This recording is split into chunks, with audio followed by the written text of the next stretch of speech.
قصد ازدواج داری؟ قبل از ازدواج این 4 کار رو حتما انجام بده. فرقی نداره که خانوم باشی یا آقا. کار اول، با هم برید اداره ثبت احوال تا گواهی تجرد دریافت کنید، تا یه وقت فردا روز متوجه نشید که طرف مقابلتون به جای 1 بار 3 بار ازدواج ناموفق داشته. کار دوم، در حضور خود شخص وارد سامانه سناش بشید و سابقه کیفریش رو بررسی کنید تا متوجه بشید که شخص سابقه فروش مواد یا استفاده مشروبات الکلی رو داره یا نه.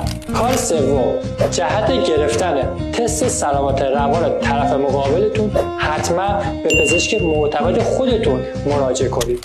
کار چهارم، با هم برید آزمایشگاه تا تست زگیل تناسلی انجام بشه، چون این بیماری خیلی شایع است و واگیر داره.